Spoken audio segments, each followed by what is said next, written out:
ඕගොල්ලෝ රෑ 12 1 2 වෙනකල් ඇහැරලා හිටියට ඕගොල්ලෝ පාඩම් කරන දේවල් මතක හිටින්නේ නැත. ඕගොල්ලෝ නිදාගන්න කාලේ පැය භාගයක් අඩු වුණත් ඕගොල්ලන්ගේ මතකය අඩාල වෙනවා. 9න් පස්සේ නිදාගන්න. අඩුම ගානේ රාත්‍රී 10ටවත් නිදාගන්න ඕනේ. රාත්‍රී 12 ඉඳලා උදේ 7 වෙනකල් පැය 7ක් නිදාගත්තා කියලා ඒක වැඩක් වෙන්නේ නැහැ. 8න් පස්සේ පුළුවන් තරම් ස්ක්‍රීන් දිහා බලාගෙන ඉන්න එක. ගෙදර සුදු පාට ලයිට් තියෙනවා. නිල් පාටට හුරු සුදු පාට එළියක් තියෙන ලයිට් තියෙනවා නම් ඒවා ඕෆ් කරන්න. මොකද නිල් පාට එළිය හින්දා අපේ නිින්දට අවශ්‍ය කරන මෙලටොනින් කියන හෝමෝන් එක ශ්‍රාවය වෙන එක නැති වෙලා යනවා. නිල් පාට එළිය තියෙන නිල් සුදු පාට එළියක් තියෙන බල්බ් තියෙනවා නම් ඒ වෙනුවට කහ පාටට හුරු එළියක් තියෙන බල්බ් දාන්න. ඒ කහ පාටට හුරු එළිය තමයි හවස ඉර බැහැගෙන යනකොට එන ඉරේ ආලෝක පරාසය.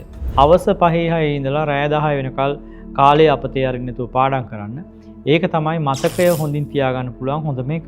අනිත් එක රෑ 12 1 2 වෙනකල් පාඩම් කරලා පහුවෙන්ද ඉස්කෝලේ ගිහිල්ලා හරි නැත්නම් පන්තියට ගිහිල්ලා හරි ඕගොල්ලන්ට අවධානය රඳවා ගැනීමේ හැකියාවක් නැහැ. ඕගොල්ලෝ විභාගේ කිට්ටු වෙලා රෑ නිදි මරනකොට ඕගොල්ලන්ගේ ශරීරයේ ප්‍රතිශක්තිකරණ ශක්තිය අඩු වෙලා යනවා. වැඩිහිටියන්ට උනත් ගෙදර ෆෝන් ටික ඔක්කොම රෑ 8න් පස්සේ ලාච්චුවකට දාලා ලොක් කරන්න පුළුවන් නම් ඒක ගොඩක් හොඳයි. අඩුම ගානේ රෑ 10ටවත් ෆෝන් ටික ඔක්කොම එකතු කරලා ලාච්චුවකට දාලා ලොක් කරලා යතුරු අම්මගේ හරි තාත්තගේ හරි අතේ තියාගන්න පුරුදු වෙන්න.